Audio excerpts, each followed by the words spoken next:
नमस्ते भाइयों बहनों बच्चों दोस्तों। आज मैं काफ़ी खुश हूँ और उसका कारण है मैं आपको अभी इस वीडियो में आगे बताता हूँ। साईं बाबा ने हमें दो चीज़ बताई थी कि श्रद्धा और सबूरी।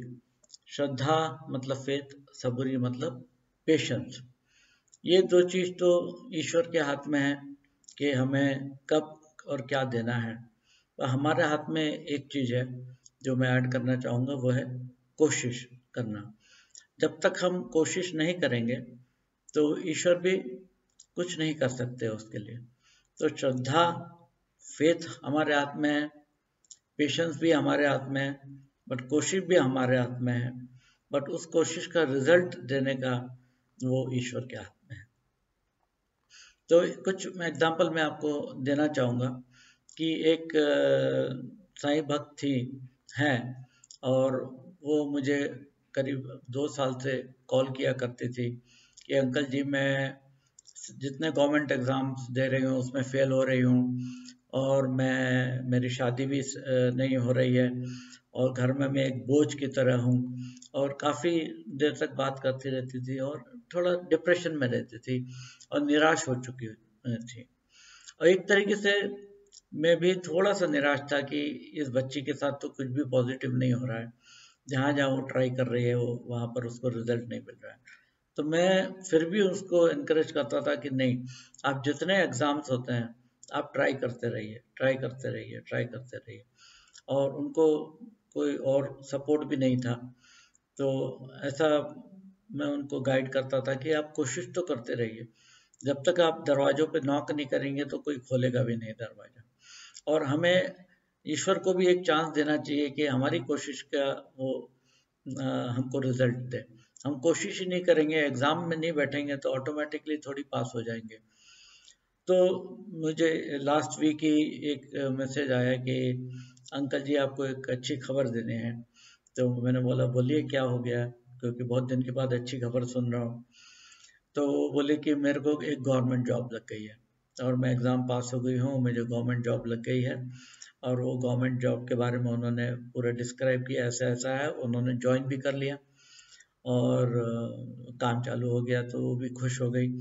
और गवर्नमेंट जॉब लगने के बाद में फिर मैरिज प्रपोजल्स भी आने लगे उनको, क्योंकि लोगों को चाहिए कमाऊ पत्नी। तो अभी उसका अच्छा हो गया। तो जो 2 साल से हम लोग कोशिश कर रहे थे और वो भी कोशिश कर रही थी एग्ज़ाम दे के, तो उसको उसका रिजल्ट मिल गया। मतलब उन्होंने श्रद्धा रखा, फेथ रखा, सबूरी रखा, पेशेंस रखा, और तीसरी चीज़ उन्होंने प्रयत्न नहीं छोड़ा, प्रयत्न करते रहे, और उनको उसका अल्टीमेटली रिजल्ट मिला। और मैं श्योर हूँ कि इसके बाद से आगे उनका अच्छा ही होने वाला है, वो फेज़ निकल गया उनका। और एक साई भक्त है जो मेरे से जुड़े हैं, वो बॉम्बे के हैं। उनका भी जॉब चला गया था पैंडमिक में, एंड बहुत काफ़ी वो भी डिप्रेशन में थे, तो उनका फ़ोन आता रहता है। और वो अभी 2 हफ्ते पहले साईं बाबा मंदिर शिरडी भी गए थे। और फिर मुझे सडनली 2 दिन पहले उनका मैसेज आया, अंकल मुझे जॉब मिल गया है। और वो भी खुश थे कि जॉब मिल गया है। तो मैंने कहा ठीक है, जॉब अच्छे से कीजिए और उसमें तरक्की कीजिए। मेरे साथ एक 35 साल पहले जब मैं यंग था और एक कंपनी में काम करता था, तो एक मेरे कलीग थे। वो कलीग मेरे साथ काम करते थे, फिर उसके बाद उन्होंने वो जॉब छोड़ के दूसरी कंपनियों में चले गए। तो करीब 35 साल के बाद में उन्होंने मुझे कांटेक्ट किया और बोला कि मैं आपको पहचानता हूँ और मैं आपको बहुत मानता भी हूँ, और आपसे बहुत कुछ सीखा भी है। पर आज मेरी परिस्थिति इतनी खराब है कि मैं क्या बताऊँ आपको कि मैं आत्महत्या करने की पोजीशन में हूँ। तो मैंने बोला ऐसा क्या हो गया? बोले मैं 1 साल भर से जॉबलेस हूँ।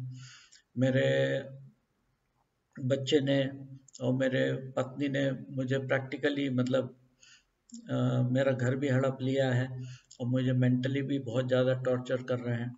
और इतना टॉर्चर और डिप्रेशन में मैं चला गया हूँ कि मुझे लगता है कि मैं आत्महत्या करूँ। मैंने कहा बोला ऐसा ऐसा मत कीजिए, और ऐसा सोचिए भी मत। बोले आप कैसे भी करके मेरे को जॉब लगा दीजिए, कैसे भी करके मुझे जॉब दे। तो मैं उनको संतावना देता रहा, पर फिर भी मेरे दिमाग में था कि इनकी मदद करनी चाहिए, क्योंकि कई साल पहले मेरे साथ जुड़े थे ये। तो फिर एक कंपनी में मैंने उनसे बात करी पूना के अंदर में, और वो कंपनी पहले तो रिलक्टेंट थी कि अभी हमको आदमी नहीं लेना है, हमारे पास आदमी है। मैंने कहा आप एक बार देख तो लो इस सज्जन को, और 30-35 साल का एक्सपीरियंस है, तो आप देख लो, शायद आपके काम आ जाए। तो फिर उनको बुलाया गया।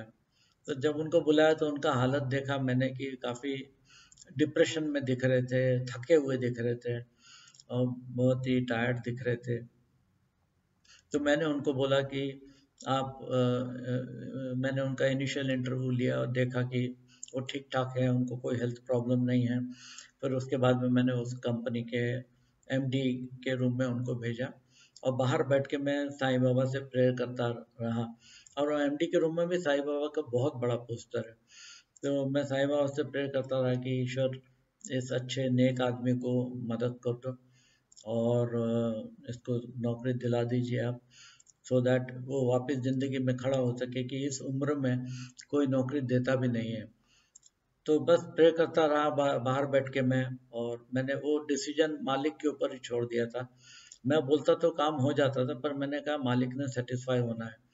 फिर मालिक बाहर आए, मेरे को बोले कि कितना पगार दे दो उसको। मैंने कहा इतना इतना कम से कम दे दीजिए आप उनको सैलरी, तो उनका गुजारा हो जाएगा। तो वो सैलरी उनको ऑफ़र किया गया, और वो इतने खुश हो गए, बहुत ज़्यादा खुश हो गए, मतलब उनकी आंखों में आंसू भी आ गए कि मैं आया था एक निराश इंसान की तरह, और मैं जा रहा हूँ अभी एक, एक खुशी लेके जा रहा हूँ कि मैं वापस से, मुझे भगवान ने मौका दिया है। तो मैंने कहा चलो मेरे साथ एक जगह। तो मैं उनको ले गया, और साईं बाबा मंदिर गए। फिर हमने साईं बाबा को धन्यवाद किया। उसके बाद में मैंने उनको उनके रेलवे स्टेशन तक छोड़ दिया। तो अभी वो जाएंगे अपने गांव अपना सामान लेके, इमीडिएटली ज्वाइन करने वाले हैं। और तो इस बात की मुझे बहुत बहुत खुशी है कि ईश्वर ने उनको लाइफ में और एक मौका दिया है और खड़े होने का। और जो भी उनकी जो बेइज्जती हुई है, वो जो भी बेइज्जती हुई है उसको, उसकी भरपाई करने का उनको मौका मिलेगा। और वैसे उनका फेस देख के मैंने उनको सीधा यही बोला कि आपके साढ़े साथी है, अभी शनि की साढ़े साथी बोलते हैं। तो बोले हाँ मैं मकर राशि का हूँ। तो मैंने कहा ठीक है, तो ये लास्ट फेज में जाने वाला है, तो आपका यहाँ से इम्प्रूवमेंट होएगा। वो इतने खुश हो गए कि आप ही मेरे भगवान हो। मैंने कहा ऐसी बात नहीं है, करने वाले वो हैं, हम बहुत ही छोटे एक उनका जो इंस्ट्रूमेंट है, एक औजार है, जिनके जरिए वो उन्होंने ये काम किया। तो करना धरना सब उनके हाथ में है, और वक्त आने पे उन्होंने आपकी मदद करी है। तो हर गुरुवार को आप इस मंदिर में आया कीजिए, छुट्टी का दिन रहता है पूना में उस दिन, और आपको मन को भी शांति मिलेगी, आप में एक हिम्मत भी आएगी, और आपको अच्छा लगने लगेगा। और मैं दुआ करता हूँ कि आप ज़िंदगी में वापस से खड़े हो जाए, क्योंकि मैं समझता हूँ कि बिना जॉब के होना, तो उस डिप्रेशन से मैं भी कई बार गुजर चुका हूँ। इसके लिए मुझे उनके साथ में इतनी सिंपैथी थी। तो भाइयों बहनों, फेथ, पेशेंस और प्रयत्न या कोशिश, श्रद्धा, सबूरी और कोशिश करके हम ईश्वर को एक मौका दें कि हमारे लिए कुछ करें। तो यदि आप एग्ज़ाम में सक्सेस नहीं हो पा रहे, इंटरव्यूज में सक्सेस नहीं हो पा रहे, आप हिम्मत मत हारिए, और एक बार ट्राई कीजिए, और एक बार ट्राई कीजिए, और एक ट्राई कीजिए। एक ना एक दिन ऐसा वक्त आता है कि जो आपके लिए सही होता है, वो आपके लिए वो दरवाज़ा, सही दरवाज़ा आपके लिए ईश्वर खोल देते हैं। इतना बोलता हूँ कि हिम्मत मत हारिए, ईश्वर पर भरोसा रखिए, बट कोशिश करना कभी मत छोड़िए। धन्यवाद। जय साई राम।